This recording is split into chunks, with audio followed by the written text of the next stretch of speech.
কোনো গার্মেন্টই কিন্তু হঠাৎ বন্ধ হয়ে যায় না। গার্মেন্ট বন্ধ হওয়ার পেছনে অনেক কারণ আছে।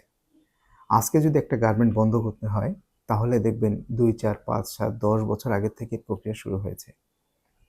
যেমন হতে পারে ফ্যাক্টরিটি চলেছে পুরো দুর্নীতির উপরে, অনিয়মের উপরে, কোনো নিয়ম শৃঙ্খলা ছিল না। এছাড়াও অনেক কারণ রয়েছে।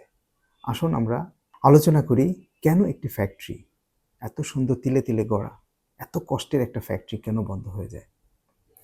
বন্ধ হওয়ার পেছনে যে কারণটা সবচাইতে বেশি থাকে সেটা হচ্ছে একটা ফ্যাক্টরি পুরো দুর্নীতি প্রক্রিয়ায় পরিচালনা করা।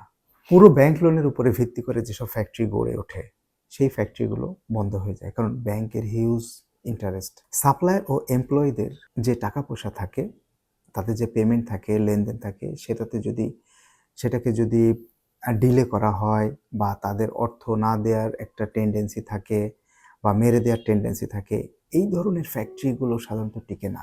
রাজনৈতিক ক্ষমতায় যে ফ্যাক্টরিগুলো গড়ে ওঠে, যে কোনো রাজনৈতিক দল ক্ষমতায় আসার পর কিছু কিছু ফ্যাক্টরি হতে পারে রাজনৈতিক মাসল পাওয়ারে বা ক্ষমতায়, সেই ফ্যাক্টরিগুলো কিন্তু বেশি দিন টিকে না।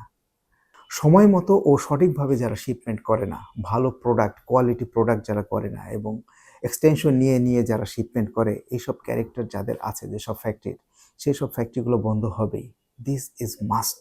প্রতিষ্ঠানে ম্যানেজমেন্টের বা মালিক পক্ষের যে আত্মীয় স্বজন থাকে, এই আত্মীয় স্বজন যেসব প্রতিষ্ঠানে থাকে, আমার জানা মতে, আমার এক্সপিরিয়েন্সে দেখেছি সেই ফ্যাক্টরিগুলো টিকে না। এছাড়া বিদেশে অর্থ পাচার করলে ব্যাংকগুলো খালি হয়ে যায়, ধীরে ধীরে ডলার শূন্য বা ইনভেস্টমেন্ট শূন্য হয়ে পড়ে, একসময় ফ্যাক্টরিটা বন্ধ হয়ে যায়। বাইং অফিসের পেমেন্টগুলো দেখা যায়, কমিশনগুলো অনেক ফ্যাক্টরি, বেশিরভাগ ফ্যাক্টরি এখন দেখা যাচ্ছে দিতে চায় না। সো এই বাইং অফিসগুলো কিন্তু তাদের এভাবে ব্ল্যাক লিস্টেড করে রাখে। আলটিমেটলি বিজনেস থেকে দূরে সরে যায় এবং ফ্যাক্টরিটা ধীরে ধীরে রুগ্ন অবস্থায় বন্ধ হয়ে যায়।